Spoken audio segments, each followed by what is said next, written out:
From fresh drama on Saturday to the same old mistakes creeping in during midweek, nothing's ever smooth in the world of Mansfield Town.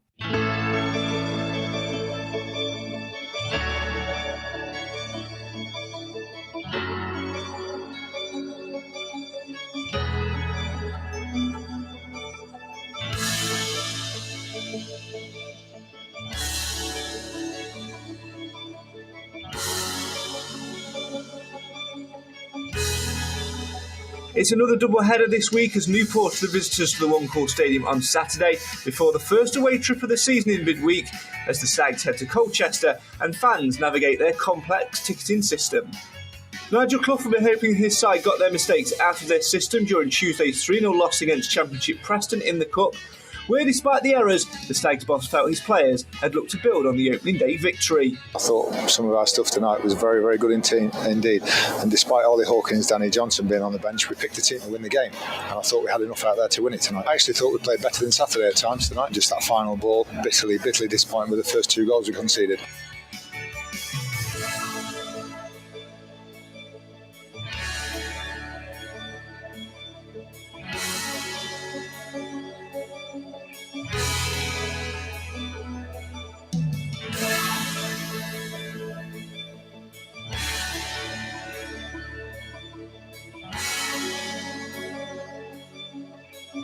Tonight on the Mansfield Matters podcast, we'll look back at the season's opening week where DJ raised the roof, debuts just about overshadowed old errors, the under-23s enjoyed their own cup drama, and Bobby the Gaffer's dog became the real star of the team, taking centre stage in the team photo.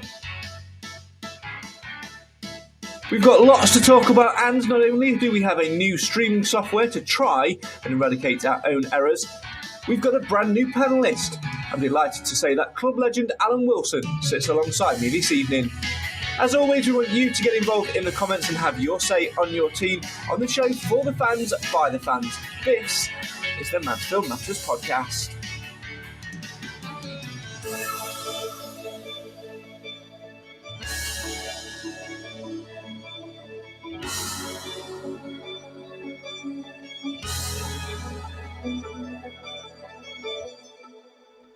Good evening and welcome to the Mansfield Matters podcast. It's the show for the fans, by the fans. Why?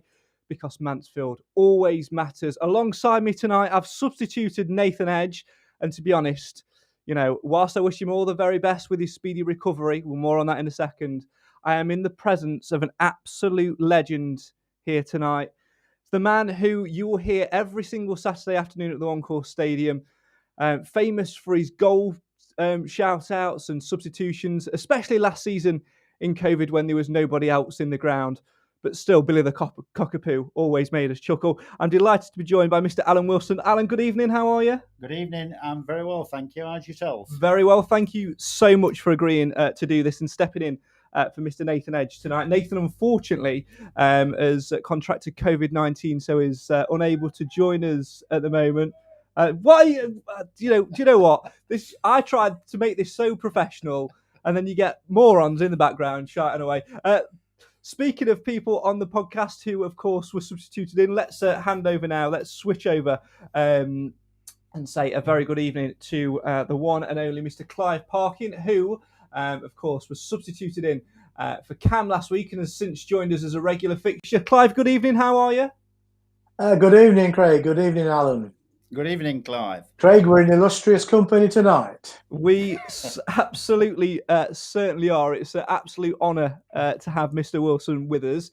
And I know as well that you might face certain questions, and one's just popped up. Don't blame the man, blame the tools is what I'll say. Any questions you want to ask about Stags in general, then of course feel free to get them in and we'll read them out later on. So I might as well ask it for early doors. But Roy's been in touch, Mr. Wilson. He says, what's happening with the PA? It's not been very good. I think that's more the equipment than the man who's behind the microphone. Well, I hope so. Yeah, I hope they don't blame me, but they are looking into it. I've been promised sincerely that it is being looked at. On the first day of the season, the sound technicians were there and they're trying to sort out the faults. I think the main fault is up in the Ian Greaves upper stand, I think. But they're trying to sort it out, and I have been promised it will get better. I mean, if that doesn't work, Clive, we can always just chip in and buy him a megaphone, can't we? course we can. Or get some flags. I think it'd work either way around. It would work. As always, we want you guys to get involved in the comments and have your say on your team. Please feel free to do so. Hopefully tonight we are not just streaming on our Facebook page, but we're also on Twitter and on YouTube as well, thanks to our brand new streaming software, which means we can do lots of different things. I'm going to jump straight to you, Clive, first and foremost. Of course, Preston on Tuesday night, a victory for them, knocking us out of the competition. What did you make of it? It's an interesting match in many ways. I think they well deserved their victory. The class showed towards the second half of the game. Ironically, we had an hour. Some silly mistakes. I thought their class showed, and I have to say that Ben won the game. I remember his short tenure with us on loan. What would we give to have someone like that in the side at the moment? But I think 3-0 flattered them, and I think there was plenty of good things to come out of it. But we missed our strike force, and we strengthened the back four with Perch not being there. Yeah, James Perch, a massive loss for us, Alan, as well. Obviously, a good commanding centre-half. You'll have seen it most more last season. We'll come on to that later on. But I'm interested to know your thoughts on that, because we've been quite vocal on the podcast in recent weeks in terms of saying where we're like. We've still got a couple of weeks left of the transfer window. Nigel Clough really does need to bring in that centre-half, doesn't he? Well, I think it sounds as though he's doing his best to do so, Craig. But like you said, they did miss Perch. And well, I'm a big believer personally. I don't, Nigel's got his reasons. I understand the reasons why, other team members played on Tuesday night. But I always like to see the strongest team possible, whenever, wherever. Yeah, completely agree with that. I mean, I wasn't too disappointed in terms of going out of the competition, but I just think we should have taken our chances first half, because right up to that first goal for Preston, we were completely bossing the game. And I think, again, it's those little moments of errors where, we let ourselves down with it last season. And I'm just glad that it was a cup game which meant nothing. I'd rather do it on Tuesday, make those errors on Tuesday, than do that against Newport on Saturday. Totally agree with that. But what was frustrating for me is each time we got either down the right or the left, the amount of crosses that just went sailing over people. And there was nobody there at the back post, where probably Ollie Hawkins might have been. Yeah, absolutely. A good acquisition as well. It is Ollie Hawkins. Clive, I'm going to come back to you for a second. Obviously, on Tuesday, we were knocked out of the cup. But I guess, like we've just been saying there, isn't it? It's that case of much rather make those errors and make those mistakes in a cup game where it doesn't cost us anything, doesn't hurt us, than make those in League Two. And again, it's always amplified with the fact that they're a championship outfit, because in League Two, you give the ball away like that, 9 times out of 10, they probably don't score. Whereas in the championship, as was proved on Tuesday, they do.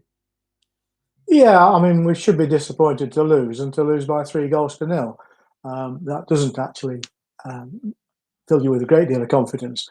Having said that, as you said, if we're going to lose a game, let it be one of the games that don't really matter.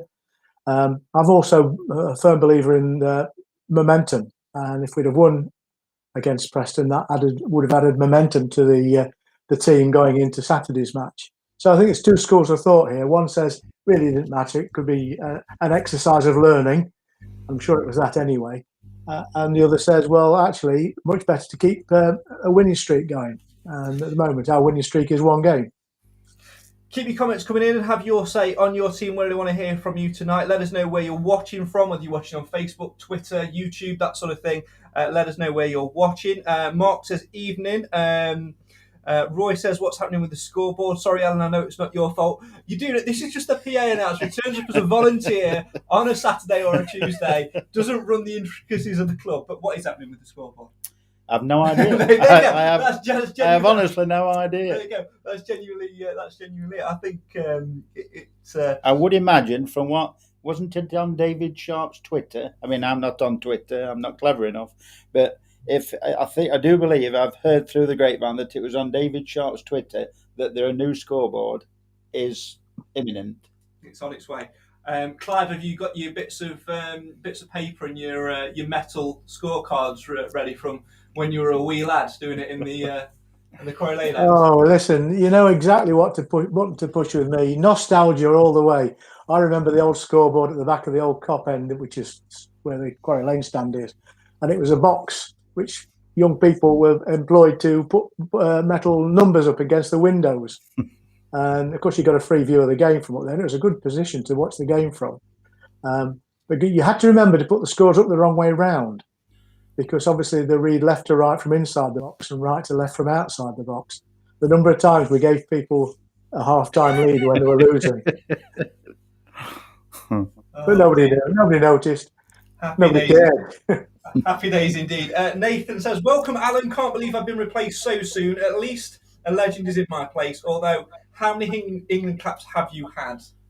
England caps have I had? Nathan dines out on the fact that he's played for England blind team. Oh, so, of course, every time anyone comes on, it's always, how many England caps have you had? So. No, Brett. Just tell him I did score when I played for Mansfield walking football at St George's Park. Yes, they can never take that off. Yeah, absolutely.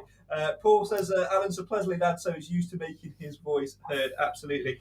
Keep your comments coming in. Let us know your thoughts on the recent games, that sort of thing. Anything Stags related you want to chat about, then feel free to let us know. Whilst you're with us, Mr. Wilson, I think it would be a good idea to, get to know you a little bit, get to know your story a little bit, because many supporters up and down the generations will know your voice, of course, as the man behind the PA. Tell us a little bit more about how you got into it and what keeps you coming back. Isn't this not your 32nd season? 33rd season now. Wow. It was the right place at the right time, Craig. A gentleman used to it, I do believe his name was Brian Baker, and he used to be a friend of my dad's. And I used to stand right at the back of the West Stand underneath the big concrete wall. And he popped his head over and he said, you know something, Nan? He said, do you know anybody who would like to do this job? He says, because we've got a second child on the way. He says, I want to get to Old Trafford a little bit more than I do now. And he says, it's finding a bit too much to fit it all in. I says, know anybody? I says, I would love to do it. So what he did, he took me up through the director's box, as it was at that time. I can't remember the name of the gentleman, John somebody. He was the commercial manager. And he said, do 2 announcements in the second half, which I did. He said, job's yours if you want it. And I've done it ever since. Clive, what's your memories of Mr. Wilson down the years on the old on the PA? I mean, for me, I'll always remember the Alan Marriott goal, which stood out. Yeah. I think that the genuine shock in your voice was class. What about you, Clive? Have you got any memories of Mr. Wilson's PA shouting days? Yeah, I mean, the thing is, you can't keep enthusiasm out of his voice. And before everything else, he's a Stags fan. So occasionally he's going to behave a little bit unprofessionally because he's excited. Now, as he gets older, he's got calmer, and he's old, like me. And we're both members of the walking football fraternity. Yeah. But Alan's been a servant to the club for so long that it's hard to imagine going to a match there when he's not there. There aren't many clubs around the country that have got servants with as much service in as Alan's got. Yeah, completely agree with that. I mean, it's one of those, isn't it, where do you ever see yourself not doing it? I can't imagine you not doing it. I always say to my wife, and my wife agreed, that eventually I would imagine there'll be a younger person who they want to front the club.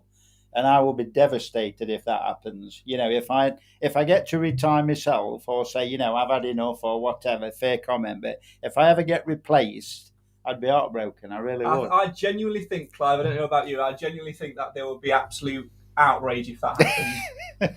Absolute outrage. Well, I'm hoping it won't. If they sack him, it'd be like killing Bambi. Thank you, Clive. There you go. It'd be absolutely heartbreaking for all. Let's turn our attentions to footballing matters then. In fact, no, we'll come to that in a second. We've said our favourite memories. It's only fair to give you yours. Have you got a favourite either player that whose name you like to shout, or a favourite memory of your time? Funny stories, that sort of thing? There's 2 things that stick in my mind. First of all, Louis Briscoe. When I used to do the Louis Briscoe one, we did after the end of season dinner dance, he came out and he shook my hand and he says, I really enjoy you doing that, and so does my mum and dad, which I was quite pleased with.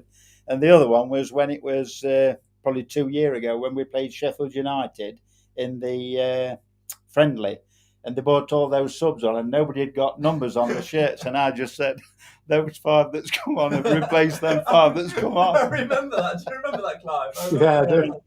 I mean, he had to battle gamely with his microphone in the pre-season games this year. I mean, at one point there were around 11 substitutes in 3 minutes. Yeah, we do his best. What goes through your mind when all of that happens? I mean, it's difficult enough to see from where your PA box is anyway. I know there's been quite a few times where you've sort of popped your head around and said who scored that. It can be quite it's quite a difficult view, actually, isn't it? The good thing about it is I will mention his name. It was going to be my future son-in-law, Kieran. He is an absolute godsend, because if there's anything I don't get, he does. You know, we just work, we bounce, like apple pie and custard. You know what I mean? Yeah. We just work together so well, and he is my right hand man, and I couldn't do it without him, because he does the music while I'm on the pitch. But anything I miss, he doesn't, and vice versa. What's it like being on the pitch before a game? I mean, you've got, for example, let's talk about Saturday, because you had 6,500 fans in there for the first time in 540 days. That must be so difficult to try and keep your emotions in check and make yourself heard over the noise, because you don't have headphones, you don't have ears or anything. No, it's just that I know full well that when the crowd's making, at the moment how the tannoy is, when they're making the noise, they're not going to hear me anyway. So I just carry on doing my spiel and do what I've got to do. It was the same as when Richard C. Bauer came down. He says, they can't hear me. But when you watched it back through the video that somebody had done on Facebook, you could hear him, which was pleasant for him. But, yeah, it's just my job, Craig. I love it. I love it to bits. And you know what? I think I can say this for everyone, Clive, that we love that was part of the match day thing, which we missed. Yes, I mean, there's lots of things that make up a football match, and we tend to take some of them for granted. We used to take people in the crowd for granted before the pandemic hit us, and then it makes you look at the other things that we've always taken for granted, and good PA is one of those things. And certainly, I agree with some of the people who have made comment. The PA quality is not very good in the Ian Greaves upper stand. I can't speak for other stands, but we missed a lot of stuff, especially when there was more than average ground noise, which was crowd noise, which is what was the case in the first game of the season, and probably will continue to be the case going forward. So it's a bit of money needs spending. I'm sure the club will do it sooner rather than later, hopefully.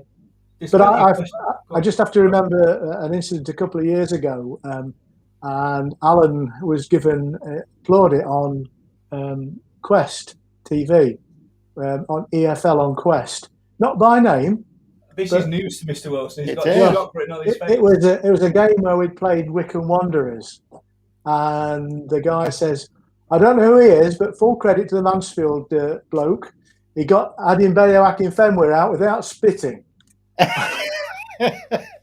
That brings us nicely on to a question. There's lots coming in for you, Mr. Wilson. This just shows how popular you are.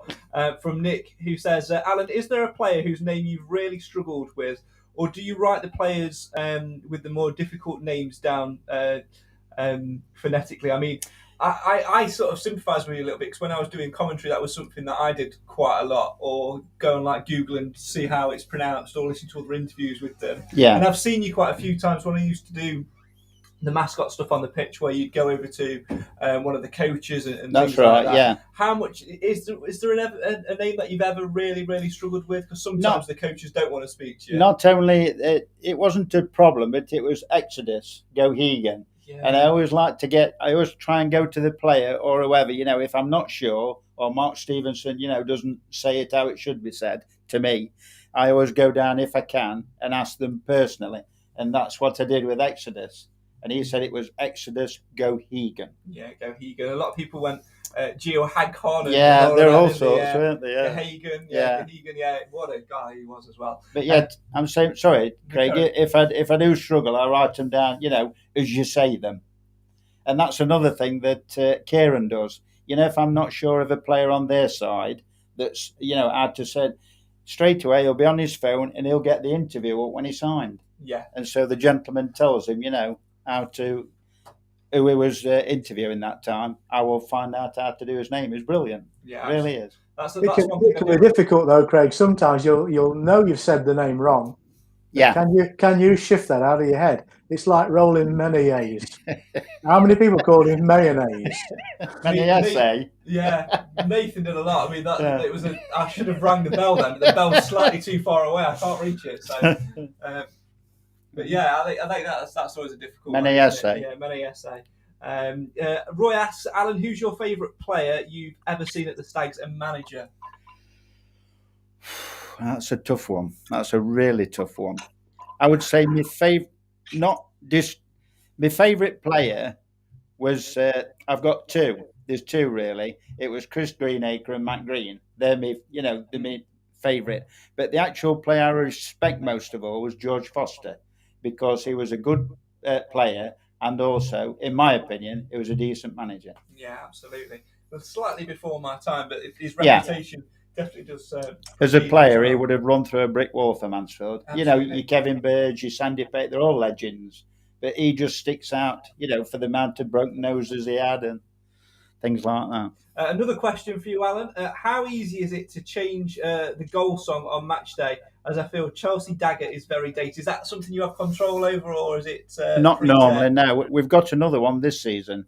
But I couldn't hear it. When we scored on Saturday, I didn't have a clue what it was. Yeah. I don't know. We have got a new one this season, but I get given that to me. Yeah, you get given a playlist, don't you? Yes. That's already preset for you. You just basically open the microphone and talk. So, yeah.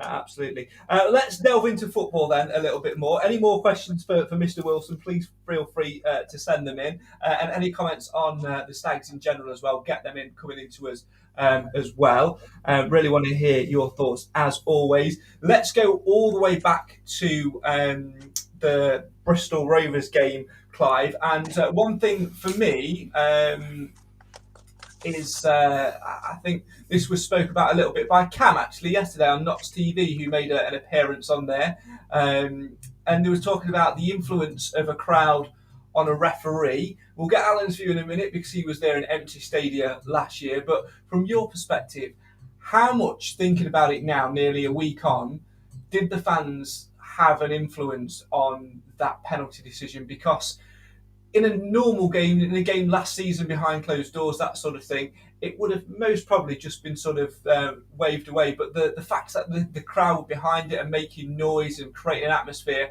I think gave us the edge on Saturday. I don't know. I mean, a good referee shouldn't be affected at all by the crowd. And in fact, let's be fair, we're talking about 6,000 odd people. I mean, how do you think it would be if they were playing in front of Old Trafford type crowds? A good referee has to be impervious to that. And I have to say that the penalty was a fairly brave decision, simply because it was right at the end of the game. And actually, from the Ian Greaves stand, there wasn't a lot of people baying for a penalty because it wasn't immediately obvious that there'd been an offence. So I full credit to the referee. He was close enough to give a decision. He didn't jump at it. He let the foul develop, and then was brave enough to give it. And I applaud that. In terms of the pressure on Danny Johnson's shoulders, though, having 6,000 Mansfield fans all willing you to put that ball in the back of the net, that's immense pressure, isn't it? It certainly is. In your first league game as well, and you've been brought in as a super striker, the last thing you want to do is to miss from a free kick from 12 yards away. And I think the fact that he was happy to take it says an awful lot about the lad's confidence, and that's got to be good for us going forward. Yeah, certainly so. Well, I think it's time now to hear from Mr. Johnson himself. Let's get his views on Saturday's victory over Bristol Rovers, where he was the man who stepped up and scored that last-minute spot kick. This is the views of Danny Johnson speaking to I Follow Stags. Brilliant to have the fans back, and I think if you'd have told them that we'd go and win the first game of the season with one of the last kicks of the game, that's what football's about, isn't it? Those last-minute winners, and obviously it's brilliant to get the fans back. I think we were strong throughout. I think we got a lot more to give, but I don't think they really troubled us really. They had one wonder strike, which 9 times out of 10 this season isn't going to happen again. But We need to stop that. But like I say, we bounced back from there. The fans got behind us and we went on to get the win. We haven't had fans there for a bit, so when you come out, you get the goosebumps, and you say it shouldn't affect you, but it does as a player. But once we settled down on the first 10 minutes, and then we got that goal, steadied at half time, and then kicked on the second half. We wanted to get that win first game of the season, and I think having an extra man for the last 10-15 minutes helped. And when that happens, we need to make sure that we get the 3 points and not come away with a point, because end of the season, that's what the difference is going to be. I don't think I had too many chances today, and obviously when that drops, I'm start thinking, I expect to do better. I want to score the goals. I want to be the one with the broad shoulders that stands up when those chances come, and it came, and I didn't capitalise on that, which I was kicking myself for, but got the goal in the end. I stood up against Hull and I said that I want penalties. Obviously, when that whistle blew, a few nerves started creeping in when you know the score, and this is the last minute. This is the one that you can get the 3 points, and obviously took myself away for a bit when they were trying to delay it and just focus on just me. And I know where I was going to put it during the week, so I've been practicing during the week, and I put it exactly where I wanted to. That's what I want to play football for, and that's what I want to stand up for and be brave and take those penalties. That's Danny Johnson speaking to iFollowState. You can watch that interview in full and a lot more in between as well by heading to mansfieldtown.net/iFollow. Alan Wilson alongside me in the Mansfield Matters HQ. Clive Parkin as well. He's also on the other side of town. We'll bring him back in just a second. Alan, you were saying to me during them, we were having a little chat during that, and you straight away mentioned the fact that, he picked up the ball again like he did against Hull. Like I say, really, really brave of him, but we want that in a goal scorer. We want somebody who's going to be hungry, someone who's got the desire, and most importantly, someone that's got the balls to step up and take it in those pressure moments. Definitely, because he picked it up when we were sat together at the Hull City friendly, and he just picked it up straight away. There was nobody else going to get that ball, and I like that.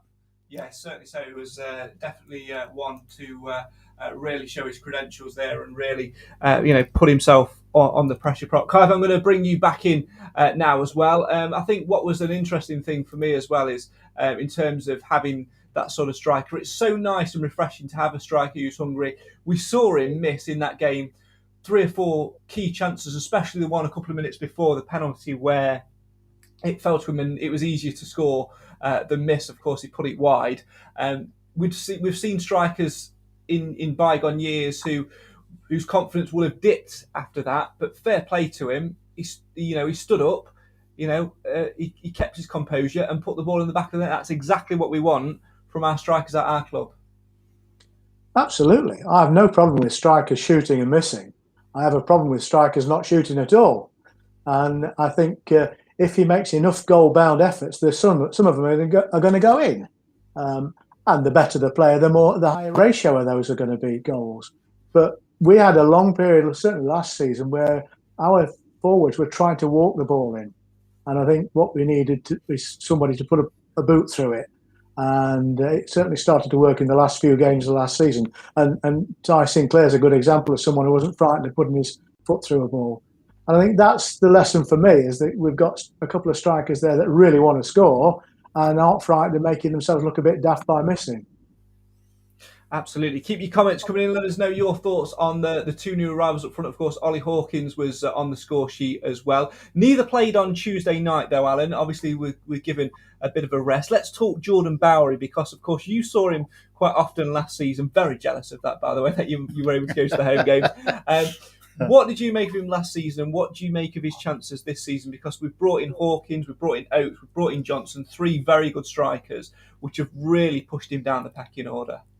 Like you say, I don't think he'll get much of a choice unless one or both get injured or sidelined for whatever reason. But I will say one thing about Jordan Bowery. It looked a bit like leggy in the first half of the season, but after that last year, he really came on leaps and bounds, and he's got a real good turn of pace about him, to take a man, and he's not frightened. And I think as a bit part player this year, it might come good if he gets the service.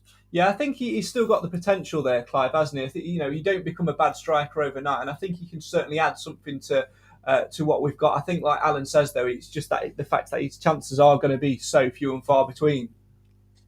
Yeah, I don't see him getting too many first picks this year, not unless we've got injuries to the others. his strength last year was very much down the left-hand side of attack as well, and his pace was superb when he got his legs right.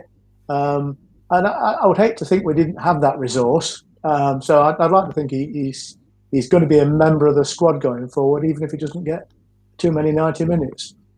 Yeah, definitely going to be a member of the squad. Like you say, 90 minutes might be a bit few and far between for him, but we've got other cup competitions coming up. Of course, we've got the Papa John's Trophy at the end of the month, a trip to Harrogate. The under-23s are in a cup competition as well. We'll talk about that a little bit later on as well. Let's have a final word, though, chaps, on the Preston game.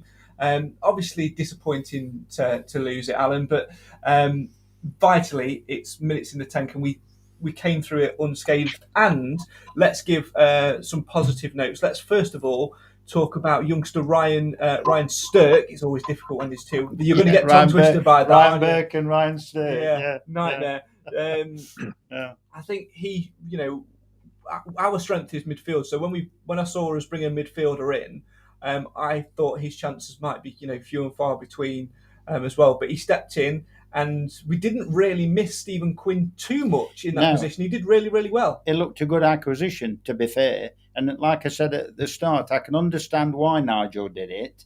But, it's just one of those things. We're out of the tournament now. That would have only played Morecambe away anyway. We've already been there. Yeah, I mean, I was saying to Clive, wasn't I, Clive? On the day of the game itself, I sort of hoped we exited because I couldn't take the chance from the away game. Yeah. I hate to miss a game. I've got 1.5 days leave left, which I'm saving for Sutton, so I wouldn't have been able to go to the Morecambe game. So in some ways, cheers Preston. Do you know what I mean? So there we go. Clive, let's talk about Stephen McLaughlin as well, because James Perch was missing from the starting lineup. He was rested, as Nigel Clough said. We'll hear from Clough in a second. We don't have that centre half yet that we want. I'm sure Clough will look to bring one in, but Stephen McLaughlin at centre half didn't do too badly, did he? I was surprised how well he did play. It's not his natural position, I don't think, but he came in and he performed pretty well all the way through the game. I think where we did notice the difference is when there was the goalkeeping gaff, and there needed to be a steady head to get them the reshape quickly after the goalkeeper saved the first attempt. It wasn't where he should have been, and Rawson wasn't either. As a consequence, there was pretty much an easy shoot for the Preston lad. But I think the Perch's experience would have stood well in that situation. I mean, I understand why Nigel Clough isn't playing Perch, and I think he's going to try and protect the lad, because he never expected him to do 46 league games in the season, and a lot depends on how well he survives these games. It would be a shame to lose him to a daft injury because he's being overplayed. So I think Nigel is trying to find sensible alternatives for that. And I think that's true of other senior players. And clearly he wanted to rest the two strikers after the Saturday game. I understand that. And I think it just illustrates the point that in terms of priorities, the League Cup wasn't one of them.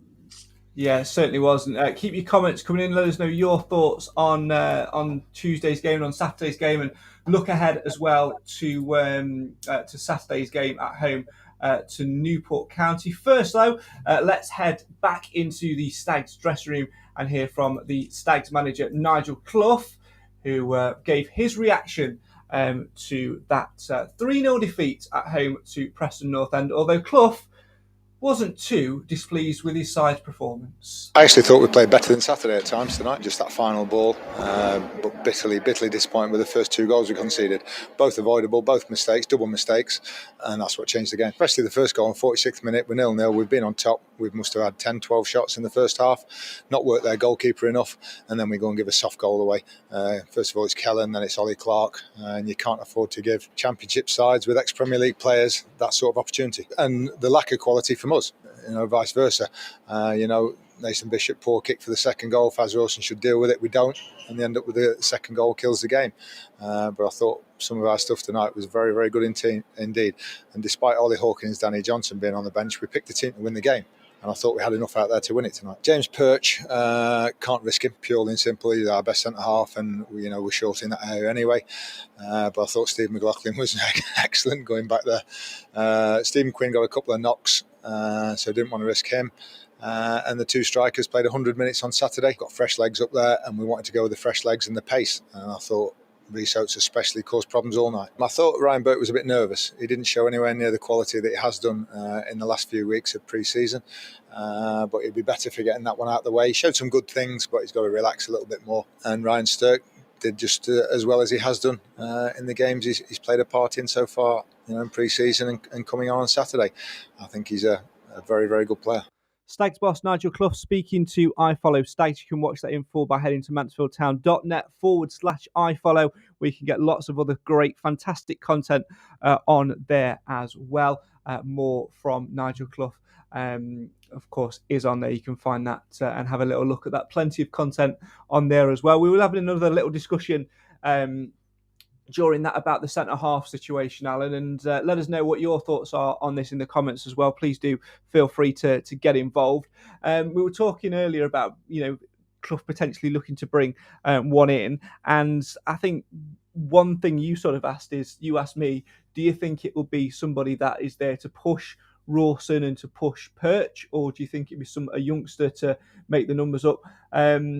I don't. I think it'll be somebody that will come in and maybe push one of those two down the pecking order. It's clear that Nigel Clough seems James Perch as his number one centre back, but I just think it will depend on how much we have to pay, because I think if we want to bring in, a commanding centre half, experienced centre half, that's going to cost us money, and B, if we're able to get it done in time. I think the whole deal with Tom Naylor suggests where Clough wanted to go with things. Yeah, I'd agree with that. What do you think, Clive? I'll bring you back in. What's your thoughts on the centre half situation? Would you do you think it would be somebody, if we do manage to get a deal over the line, that looks to push the two of Rawson and Perch? Do you think it'd be somebody above them, or do you think it might end up being a youngster just to sort of make the numbers up? I think that decision will be governed by who's available. Naylor was obviously going to be a marquee signing in terms of a defender, and I thought Clough's idea was to build around him. And he must be really disappointed the way it turned out. More disappointed with the way his agent performed, I think. But that's gone now, and we move on and try and find someone else. So it really depends whether there's anybody with that sort of experience and stature that is available to us, or whether we just have to find another piece of rising talent. I genuinely think it could be the difference, Alan, between pushing for the playoffs and settling for top 10. I think over the course of the season, you look at James Perch. Yes, he's a good experienced pro, but he does have his injury worries, and an injury worry plus a suspension for one or two more. We're relying heavily on youth there. For me, I think it's of the utmost importance. If we have to pay that extra few quid to ensure it's done, I think that could be the difference for us, because I'd be worried. And I think Nigel will emphasise that to John, and I'm sure John and Carolyn, will come and David Sharp will come at trumps on that, because we'll agree that the taking's there for this league. I think this year I've never felt so strongly, even when Flitcroft was here, I've never felt so strongly as I do this year that it could be the season. Yeah, I think we've got a good enough squad. We spoke about managing expectations last week.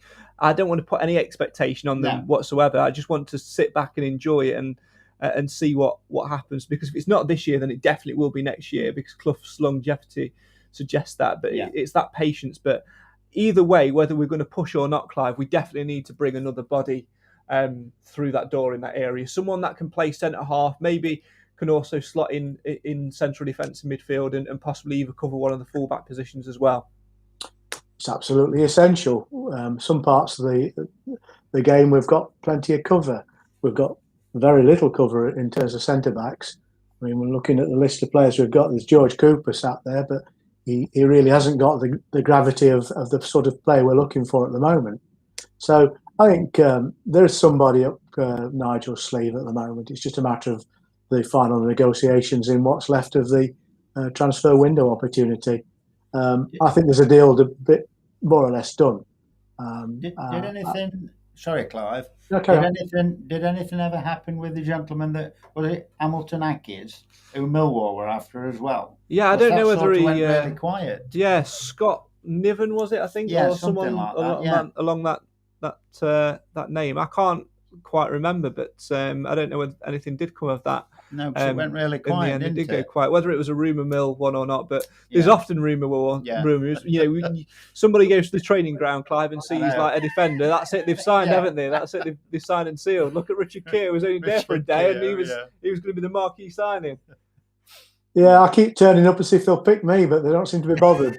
I don't quite think we're that desperate. I mean, You've seen me play, haven't you? Exactly, absolutely. Mind you, you've also seen me play, so I'm definitely not going to go to the training ground in my boots anytime soon. If we needed a striker, though, this man right here, scored at St George's Park, so what more do you want? Absolutely. I'm just thinking this Mansfield Matters panel is as old as it's ever been. Do you know what? I'm absolutely loving this tonight because for the first time since Simon left, which is probably 2 series ago now, I am the youngest panellist and I'm the host. It's great. Usually I'm the oldest because it's been Nathan and Cam. So there we go.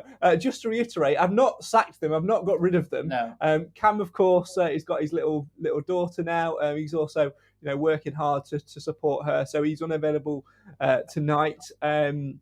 Which is why we brought Clive in. He did an excellent job for us last week. And Nathan, unfortunately, has got COVID-19, so he's unwell at the moment, unable to join us. But as soon as he's back fighting, we'll have him back on board. Although this man's done a superb job tonight. So, Nathan, I'm going to say, you need to book your ideas up. Can I just say to Nathan, get well soon, mate? Absolutely, yeah. We do wish you the best and a speedy recovery. Maybe we'll add you in as well as Nathan. Who knows? We'll wait and see. But who knows what could transpire? Certainly a popular man. You were flooding the comments earlier with questions. Let's turn our attentions then to news elsewhere. Then, Clive, this week. Nigel Clough mentioned it in his post-match press conference on Tuesday night. The Under-23s Cup, basically to give the likes of Tyree Sinclair, Jimmy Knowles, James Clark a bit of a run out. It's the Premier League Cup, a recognised competition. They entered at the preliminary stage, took on Salford City, and it was a very dramatic game indeed. Richard Cooper was the man behind, getting us entered in the competition. And for me, with the amount of young talent we've got, I think it's an absolute fantastic idea to get those young players into that competition and playing some competitive football. I'd never heard of the competition, but that doesn't mean anything. The reality is, back in my day, we used to have a reserve league, and the players who weren't in the first 11 were certainly playing in the reserves every week. And actually, it was something for the fans to go and watch as well. And I think if I've any disappointment about this competition that Richard put his team in, is it's behind closed doors, isn't it? Well, it may not be behind closed doors, but it's at a time when nobody can go. So I think if it's worthwhile, I'd like to think it was open to fans to go and see. Yeah, it'd be good to see the younger ones coming through, Al, because we've got quite a few good young players coming through. I say young. Jimmy Knowles is still relatively young. He seems to be in and around the first team for a while. Jason Lord, he's the longest serving player technically, which is ridiculous. Yeah. Tyree Sinclair, Keaton Ward back in, James Clark for me is a fantastic young prospect for us as well. We've got a real good nucleus of a young squad, so I think it's great that we've got this competition to put them in and keep them getting that football. It is. It can only bring them on, can't it, Craig? Coops has done a really good job sorting it out and obviously getting them this far, and all fair play to Ty Sinclair as well, because he had the nous to go and take the penalty right at the death yet again. Yeah, he certainly did. If you don't know what happened on that game, by the way, the Stags played Salford City on Wednesday lunchtime at Salford, away at Salford, and it was a tough game for the Stags. They actually finished with 10 men. It was the qualifying stage. Basically, lots of invited clubs of category status. I think it's Cat 2 and 3 get to join it. You can find out the full details on the website. And the Stags were winning, and then obviously went down to 10 men, and Salford got back in the game. The Stags then got a penalty late on again, and drew it back to 2-2, I think, and then got a penalty in the last minute. Tyrese Sinclair steps up and sinks it away before a penalty shootout itself, and sends the Stags through. So Mansfield are now into the group stage of the Premier League Cup, where they'll face Leeds United under-23s, Sunderland under-23s, and Wigan Athletic under-23s after a dramatic 3-2 win over Salford under-23s on Wednesday. Salford took the lead in the first half through Matt Sargent in the 17th minute, but the Stags responded through James Clark and Jimmy Knowles at the Peninsula Stadium. The hosts then equalised late on, but in stoppage time, Tyrese Sinclair converted a late penalty to send the Stags through. The Premier League Cup is a UEFA Champions League style competition with 32 clubs under 23 sides making up the group stage. Because more than 32 clubs entered this year's competition, there was an extra round of qualifying where the Stags participated in against Salford. Each side in the Premier League Cup is allowed to field 3 over-age players, so players over the age of 23, as well as a goalkeeper born before the 1st of January 1997. All other players must be under 23. So in a way, Clive, you've sort of got your wish for a reserve team, because when you think about it, you've probably got just enough, maybe 1 or 2 more than what the rules dictate, but it's not far off being a reserve league competition, is it, that one? No, it sounds about right in that respect. I certainly think we should have a reserve team back in there. I completely agree with you on that one. The Stags 11, by the way, for those interested: George Shelby, the goalkeeper on loan from Nottingham Forest; Anderson, James Clark, who took the captain's armband; Jayden Charles, another main name we didn't mention earlier as well; Keaton Ward, Hill, Davis, Jason Law, Jimmy Knowles, Tyrese Sinclair, and Nathan Kane. Unused subs: Collins, Carter, and no surprise, Alan, Marek Steck, who seems to be out on. I think it says a lot when he's not getting a game in a competition where you can legally play him according to the competition rules, but he's just warming the bench. But while COVID was on, where the substitutes were sat just underneath my box, it really is one of the nicest guys you could ever meet. Yeah, it really is. Yeah. It's an interesting one with him, isn't it? I mean, again, it wouldn't surprise me to potentially see us bringing another keeper in, but that's another conversation for another day. Where do you stand on competitions like this and reserve team games? Would you like to see us enter a reserve team? Yeah, if it's possible, and if it's not too much, on the running of the club, yes, I would, because we've done it in the past and they've done reasonably well. Yeah, they certainly have. It's always interesting to go and watch, and it gives those players, doesn't it, Clive? The opportunity to go out and really knock on the manager's door and say, "Come on, why aren't you picking me? I performed well in the reserves. I've got 2 or 3 goals. I've played 90 minutes. I've been consistent." I think sometimes that's almost better than having a loan spell. It's just a shame that it's just this competition. I'd like to see us have that extra bit of competition. A game every other Wednesday, that sort of thing. Yeah, if memory serves me right, the old reserve league that we used to play in was regional to cut down on too much travelling. Yes, it was. And there would be probably 12 teams in it, which gave you 22 games a year, which you could manage that alongside your first team activity. I'd welcome something like that again, but I guess the EFL has got to make a decision around those sorts of things and whether they want it or not. I can't imagine too many clubs not wanting to get involved. But it is what it is, and this competition is an interesting one. And now that we're in it proper, so I just again go back to what I said earlier. It'd be nice to think that it's a competition that can be watched in the flesh by the fans if they want to go. Yeah, it'd be nice to get those extra ones in. Fans through the turnstile, that sort of thing on a Wednesday night or whatever. Support the club, and because that's really what's needed. This season, and that brings me sort of nicely back to the start of our conversation which we were having earlier, Alan, and that's you were fortunate enough to be in the ground last year with no fans during the COVID, doing the PA announcing. How did that come about? Because I believe it was a stipulation of the EFL, wasn't it, to have that continuing? So. Yeah, I think it was Mark Stevenson that just said, you need to be there, Alan. It's your job. You've got to be there. They need a PA announcer. I said, well, obviously I haven't got a problem doing that.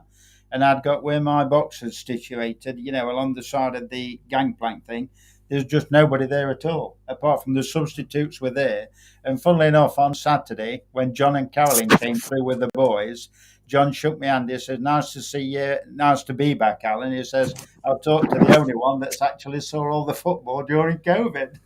It must have been you're right there, John. It must have been a very surreal situation when yeah. you were reading. Did it ever go through your head of what's the point of this? What am I doing this for? No, because I just enjoy doing the job. I was lucky enough to see the football as well, or sometimes unlucky enough, as bad as it was sometimes. But it's just the way it was. It's just one of those things. It was a strange year, but I think there were some other announcers that didn't get to do their job. Which I felt quite fortunate, to be able to do it. Yeah, it helped bring a little bit of a sense of the match day feeling to it when you were announcing the substitution. What went through your mind though when you saw some of the sponsors? It's great to have the player sponsors, of course, but it did raise a little chuckle. Billy the Cockapoo, was that one of yours, Clive, or would you go for something a little bit even sillier than Billy the Cockapoo? I don't even remember them, to be quite honest. I'm all in favour of sponsorships, but I find it just a little bit tedious, the sponsoring of corners and sponsoring of substitutes. But that's because I'm an old git.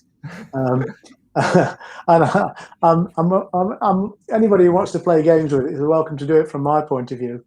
I also think it's sometimes just a little bit strange that sponsorships can be construed to be slightly at odds with what the sponsored person's doing. It's like the Scottish referees being sponsored by Specsavers.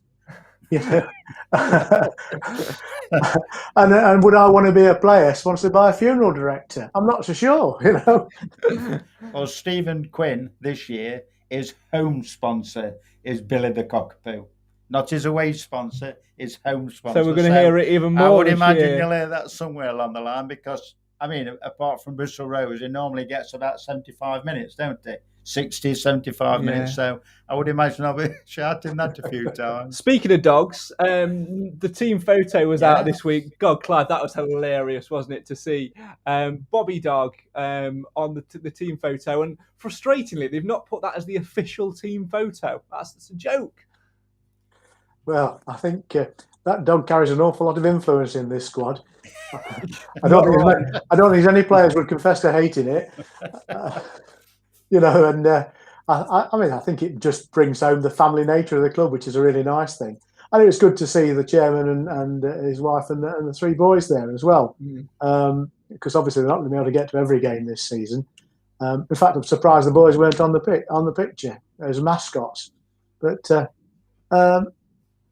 I like team photographs. And I quite like the idea of having the non-playing staff on there as well, and obviously the directors. But why not have the dog on there on the main picture? Why not? Yeah, I think it just says everything about Clough. Now, we'll end on this before we jump into the predictions. Obviously, you got to meet him when he was a little bit more last year when he was manager. You could talk to him a little bit more freely. What was he like as a person to interact with compared to previous managers? Very nice gentleman, always waved, always said hello. And I'll just give you one little story. At the end of the game, where he used to talk in front of all the sponsors' signs, well, just before he'd come out, Mark Stevenson had asked me to go in front of the, to get the height, the sound, everything right. Yeah. And on the very last match, Nigel came through early as I was stood there. And he's looking at me like this, and I'm doing all the checks and whatever and standing. And he says, "No, you're all right. You carry on. Let you do it." We should have let you do the post-match interview. Should have let you do it. Really nice gentleman. Really nice chap. Absolutely. Question from Roy. Alan, I won't hold you to this answer, but do you think there's a chance this could be the year? And yes, I do know it's a bit early. Yes, I do, Roy. 100%. Clive, what about you? Yeah, I'm in total agreement. I think it could. I think we've just got to keep on Irv and eradicate those mistakes. We saw that we made a few on Tuesday night. I think we're better than that, and we can be better than that. And I think for me, I'll be a lot more comfortable in backing that answer and backing that belief when that centre half comes in. Yeah, that's the thing. That's what's holding me back a little bit at the minute. I also think, fellas, we have to be prepared to accept we're going to lose games in the season. Yeah, and there are going to be some disappointing performances along the way. That's the nature of the thing, and I think Clough is well capable of dealing with that. I think the players recognise that's the rough and tumble of the game. My only anxiety is the fans. They don't seem to be able to cope with more than one bad game at a time. No, we don't like more than one bad game at a time. That's very, very true. Hopefully we can do it against Newport on Saturday and then Colchester in midweek, which means it is double prediction time for the podcast. Now, an organised person would have had the relevant right. There we go. There's a dog on the stream. What's the dog's name, Clive? Oscar. Oscar the dog. I would bring Harry in, but he's not met Mr. Wilson yet, and he will literally jump all over and lick your head and everything, and he will tear this whole set down. And we've just about, touch wood, made it through to the end of the show with no broadcast problems whatsoever, broadcasting on 3 different platforms. So we're doing well. As I was saying, an organised person would have had all the scores predictions printed out, because this year we are doing podcast predictions where you guys at home can get involved and have your say on your team. Let us know what you think the results are going to be and compete against us guys. Now, like I say, had I been organised, I would have said who's winning in terms of the point scale. This is how it works, though. You predict the score and you give the goal scorers as well, always in Mansfield's favour. You get 3 points if you get the result, the score spot on. So say if you say we're going to win 3-0 and we do win 3-0, you get all 3 points. You get a point if you say we're going to win 3-0 and we win 2-0. And then if you name the goal scorers, you get plus 1 point for every single goalkeeper. It's more simple than I make it sound, isn't it, Clive? It has to be. It really does have to be. I was hoping you were going to talk for a little bit longer there so I could have a drink of my tea, but there you go. Excuse me. So it is podcast prediction time. We'll put the link on for you guys to get involved after the show. We'll put it on there with all the graphic. So Clive, it's your turn to predict first. I did have a bit of paper somewhere. This is how unprepared I am. Have a little conversation whilst I find some paper to write this down on. Craig, I'll write it down. Well. Well, what are your predictions then, Clive? Well, I've had a quick word with Oscar. Right. He's telling me that it's going to be a tight game. Newport have won both their away games 1-0. Yeah. So I suspect they're going to score against us. So being more positive than normal, I'm going to say we're going to win 2-1. You just took my score, Clive. And it's going to be Johnson. You are allowed the same score. That is absolutely fine. And it's going to be Johnson and Lapsley. You did realise, though, that you've got to go through that all over again for my benefit, so I can write it down. Stags against Newport, then, Clive. What are you going to go for? Well, this is Oscar's prediction: a 2-1 win with Johnson. Go on then, yeah, 2-1 win. Johnson and Lapsley. Did you not say that last week? I did. Going for the same one every single week. Alan, what are you going to go for the Newport game? I agree with the 2-1 scoreline because it's usually tight against Newport one way or the other. And I fancy Johnson to bag a brace. So Johnson times 2. I am going to back us to get our first clean sheet of the season. Oh. Am I though? Because Kevin Ellison will always pop up, won't he? No. I'm going to go 3-1 and be a bit more ambitious. I'm not going to go a clean sweep across the board. I think that's Hawkins is going to score again, and I agree with you. I think Johnson's going to get a brace and then get taken off as he's on a hat trick and have a spat with Nigel Clough. No, not really. It's comedy value. As always, you can let us know your predictions. Paul says 1-1 on Saturday for him.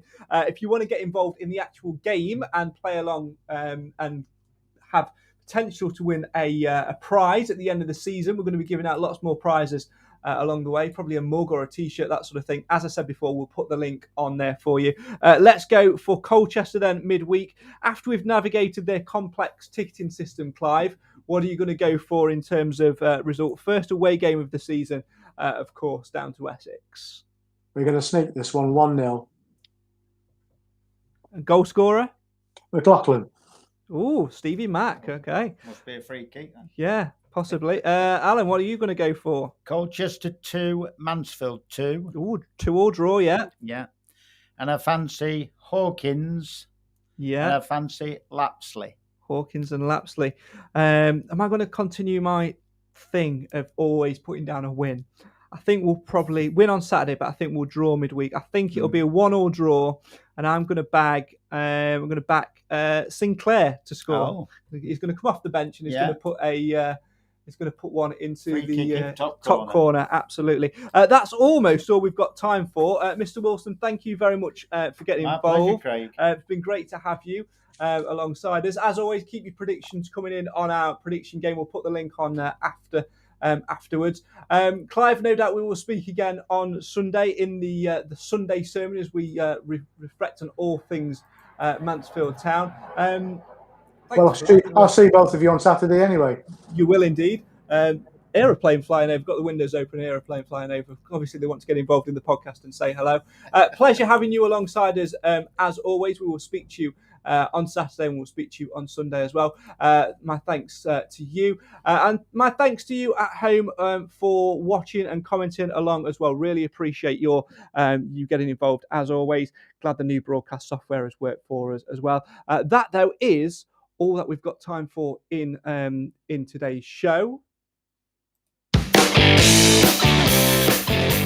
The Stags next in action then on Saturday as they head for Newport County at the One Call Stadium. Old enemy, of course, old adversaries. Always a good game against Newport, but will the Stags come out on top? We'll wait and see. Then on Tuesday night, it's a trip to Colchester. First away game of the season. Can the Stags get a result there and bring some points home? Let's certainly hope so. Whatever you do, get yourself to the One Call Stadium and back the boys on Saturday. I've been Craig Priest, alongside me Alan Wilson and Clive Parkin. We'll see you on Sunday for the Sunday sermon and next Thursday as well. Lots of games coming thick and fast, and boy, do we love it. This is the show for the fans, by the fans. Why? Because Mansfield always matters. Good night.